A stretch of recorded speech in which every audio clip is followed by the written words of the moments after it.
오늘 11월 4일 금요일 아침 말씀 묵상 교태를 합니다.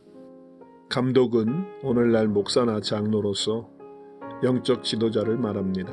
자격을 제시하면서 개인의 인격, 가정생활, 이웃과의 관계에서 여러 방면으로 책망받을 것이 없는 자로 인정받고 존경받는 사람이어야 한다고 합니다.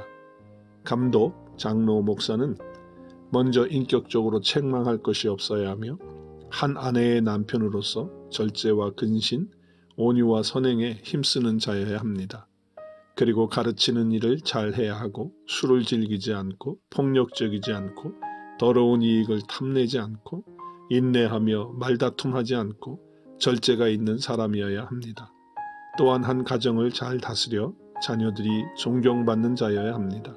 한 가정을 제대로 이끌지 못하는 사람이 교회를 잘 이끌 수 없기 때문입니다. 신앙 경력이 짧은 사람은 감독이 될 수 없는데 이는 자칫 그 사람이 교만해져서 하나님의 말씀이 아닌 자기 뜻과 계획으로 일을 진행할 수 있기 때문입니다. 그래서 마귀의 정죄에 빠질 수 있기에 영적 리더를 세울 때 이런 부분을 조심해야 합니다. 한마디로 정리하면 감독은 성숙한 신앙인으로서 교회 안이나 밖에서 모두 존경과 칭찬을 받는 사람이어야 합니다. 이런 자격 리스트를 볼 때 나는 목사의 직분을 받은 자로서 몇 점이나 받을 수 있을까 평가해 볼 때 미달입니다. 나는 이러한 자격에 완벽한 조건을 갖추지 못한 자이기에 내가 얼마나 부족한 자인지를 절감하고 단 한 걸음도 주님의 은혜와 도우심이 아니면 안 되는 자임을 고백합니다. 직분은 하나님의 은혜로 받은 것이기에 그 은혜를 드러내는 것입니다. 사도 바울도 자신이 직분을 받은 것은 결코 자기의 의로움이나 선한 것이 있어서가 아니라고 합니다. 직분을 받게 된 것은 주님의 오래 참으심과 긍휼과 자비를 드러내기 위한 것이라고 하면서 바울은 전에는 회방자요 핍박자요 포행자였고 죄인 중에 괴수인 자신에게 베푸신 주의 넘치는 풍성한 은혜와 긍휼로 인하여 그리스도를 증거하기 위하여 직분을 맡기신 것이라고 고백합니다.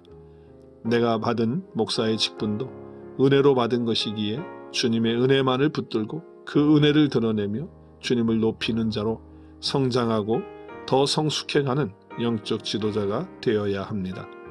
목사나 감독이나 장로를 주님께서 세우신 이유는 우리 죄 때문에 대신 피를 흘리셔서 죄에 대하여 죽고 의에 대하여 살게 해주신 예수 그리스도의 그 은혜를 증거하기 위한 것입니다.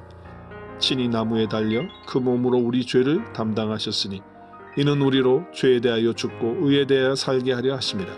저가 채찍에 맞음으로 너희는 나음을 얻었나니 너희가 전에는 양같이 길을 잃었더니 이제는 너희 영혼의 목자와 감독 되신 이에게 돌아왔느니라고 베드로전서 2장 24절과 25절에서 말씀합니다.